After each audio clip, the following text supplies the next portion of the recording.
This is Bryson's car. He found it, traded a dirt bike for it, and dragged it home on a trailer. He then spent nearly a year trying to get it to run.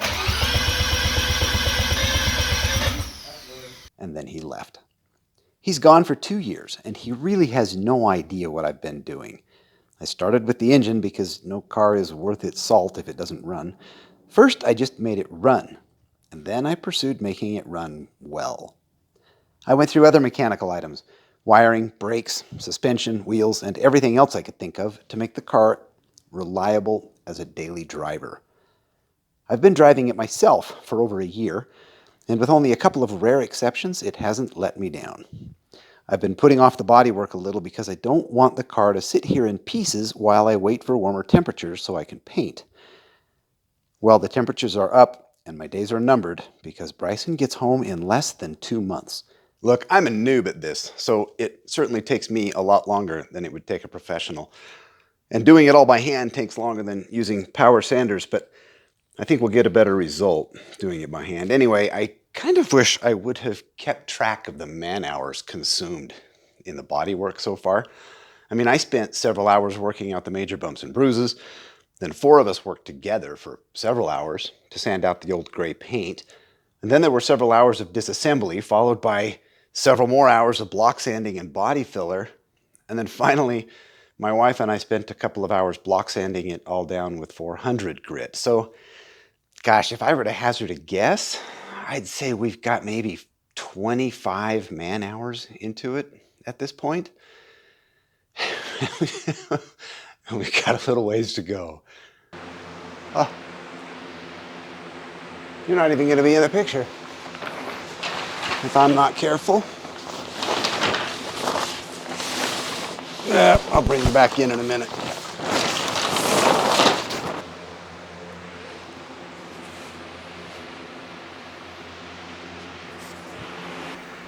Car is masked off. It's been wiped and tack clothed. I got the fans running. I got the floor damp. It's go time.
We got a run right there.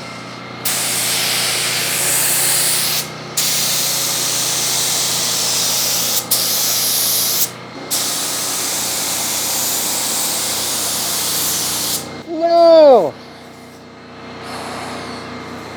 That's a mistake.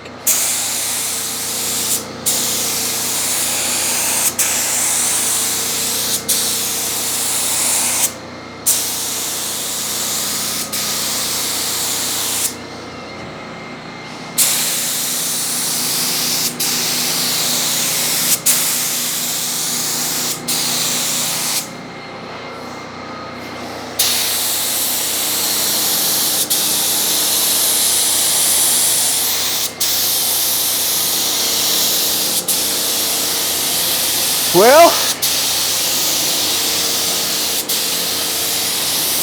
say mostly that went pretty smooth.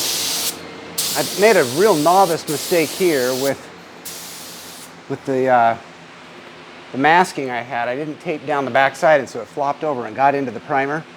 So it left some marks there. Looks like a little bird was walking through it. I'll need to clean that up. I did end up with one thick spot right there.